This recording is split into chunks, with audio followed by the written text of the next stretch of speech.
Dahil wala nang bagyo at bukas may pasok na sila. Sarap kain. May tira pa kami. Naubusin na lang namin. Kain.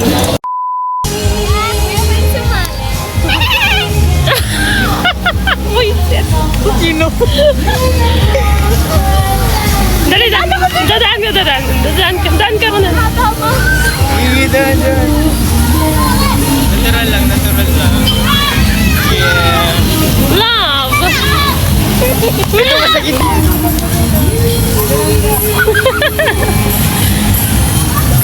Nak, dito ka sa Nak! Be!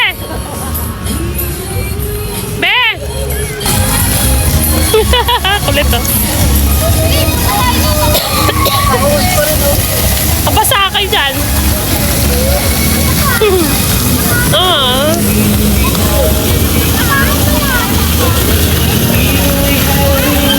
Parang bata yung dalawa. Wow, ang laki ng parol.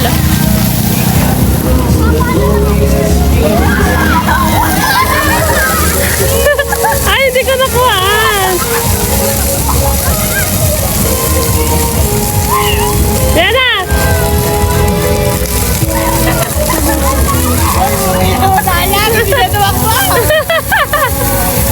Basa ka sana.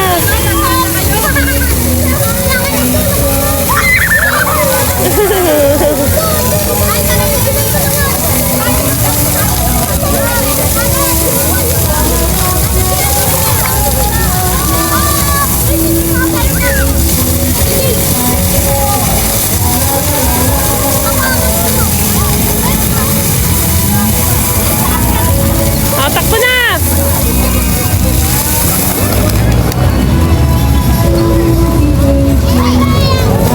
Ayan!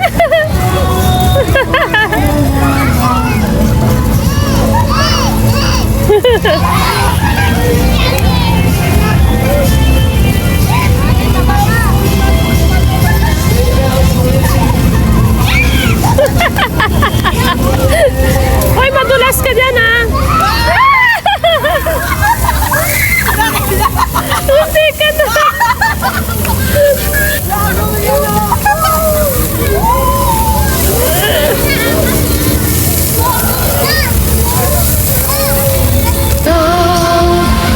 Dito kami sa promenade. Yay! Pasko. Tapos doon may carnival doon.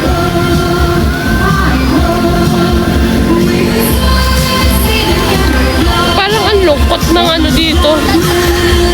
Hindi pa masyadong may mga dyan. May flood control. Flood control. Walang baha.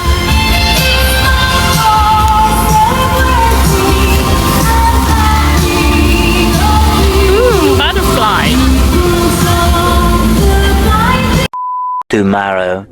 At dahil magpapasko na guys, ayan, bihisa na natin ang bahay. Ayan, pinagawa na namin yung tiles kasi nasira siya, natuklap siya, gawa ng medyo binaha kami dito, pumasok yung tubig, kaya mga 6 na tiles yung tinanggal ni kuya. Ito yung first day na tinatanggal niya pa lang. Pumili na rin ako ng Jayco pala guys kasi ito na yung pang-merienda namin at pang-merienda rin ni kuya na gumagawa. Every time kasi na may gumagawa dito guys, talagang kasama yung lunch pati merienda na rin. Ayan, sarap na sarap ako dyan, no? Sige, kain pa na matamis.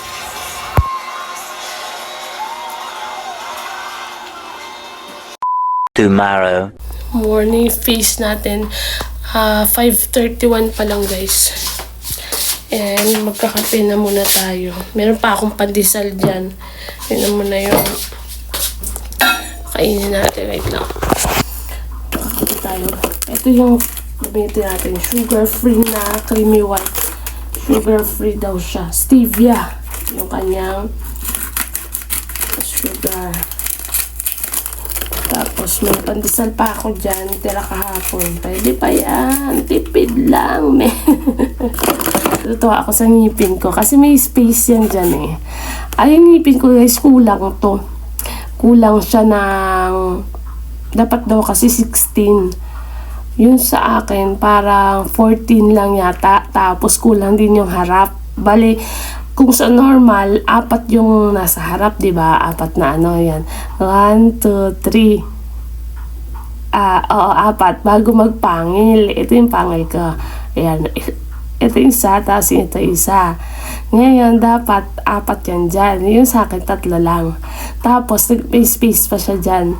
So, ngayon, natutuwa ako kasi dumidikit na yung spacing niya. Okay lang kahit kulang ang ngipin natin, basta hindi lang siya ganun kaano. Tapos, paslant pa siya. Ayan na. Hindi yan pantay. Wait lang, naiwan daw ni Daddy yung kanyang wallet. Naiwan niya yung kanyang wallet. Abangan natin. Camera is starting. Please wait. Connecting. Medyo paumaga na. Kasi 5:34 na. Abangan na natin si Daddy. Ito yung wallet niya. Baylor yung wallet yan. Tibay din. Network connected. Diyan siya. Inatid niya kasi si Princess muna sa school. Hindi na ako lumabas. Kasi okay naman na. Siya na lang daw. Para diretso na rin siya pasok.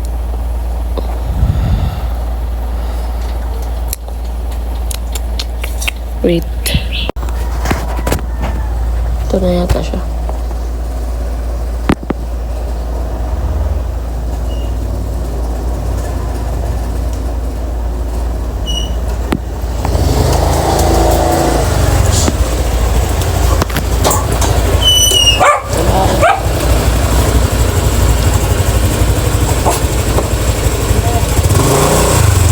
Siya.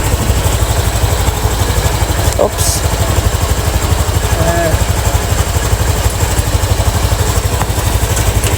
Bye-bye. Ingat. Basta ulit. Narinig ko. Mga matatandang makalimutin na mga bata. Princess din minsan yung mga notebook niya. Kalimutan.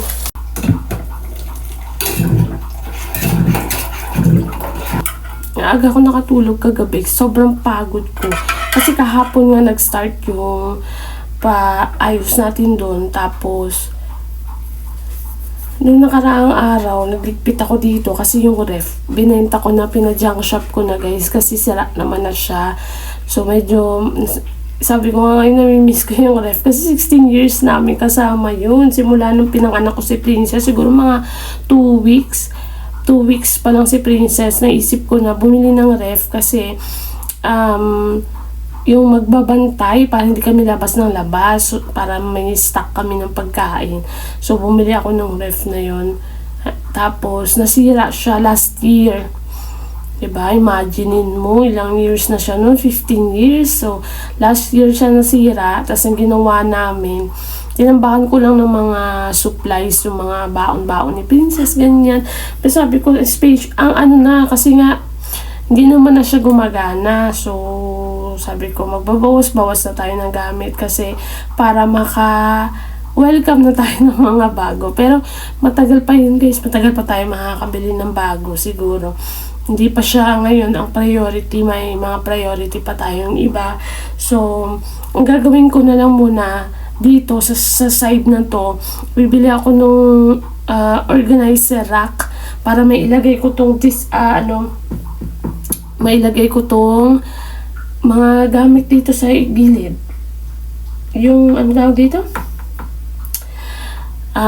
Air fryer, yung paglalagyan lang siya ng mga bagay-bagay. Okay na. Ang tigas na ng pandesal ko.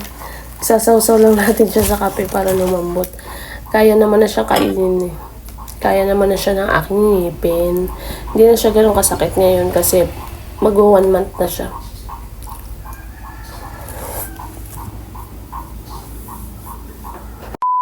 Tayo mag-isa dito and ang kalat pa dito sa labas. Ayan. Kahapon nag-start ng baklasin. Ito kasi yung mga umangat na tiles namin. So kahapon na start ng baklase ni Kuya, medyo tanghali na siya pumunta, mga 12 na yata. Inano niya pa yan, binakbak niya pa yan, kaya medyo natagalan siya. Tapos mamaya lalagyan niya na ng semento yan, ibabalik na yung mga tiles. Ayan, buo pa naman sila. So lalagyan niya na ng semento yan para mabalik. Nabasa kasi ito dito dahil bumaha kami nung nakaraan kaya medyo nag-angatan yung mga tiles natin.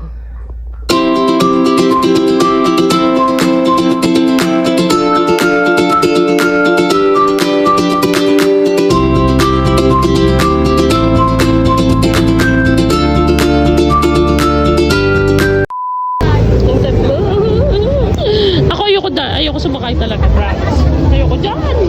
Frisbee. Tapos sasakay sila mamaya ulit sa Viking. Go!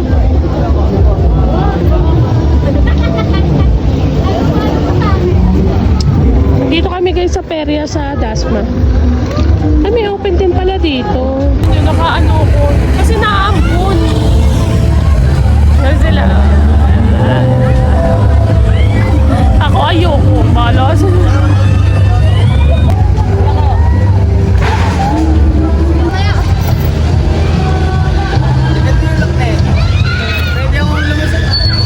Hawakan niyo yan. Mahal ka man. Dito tayo mo, masakit. Grabe yung tunog ka rin.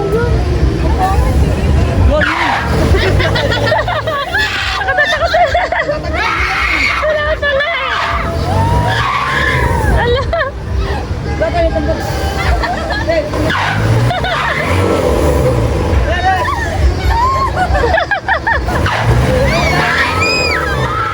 Wala pa.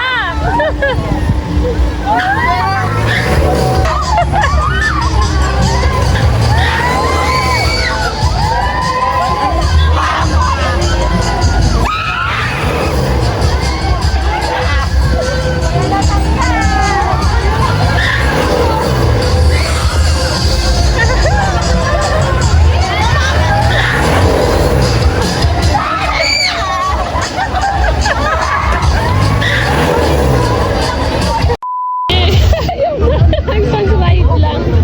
Yung dalawa yun, nag-rides pa lang. Yun sila sa dulo.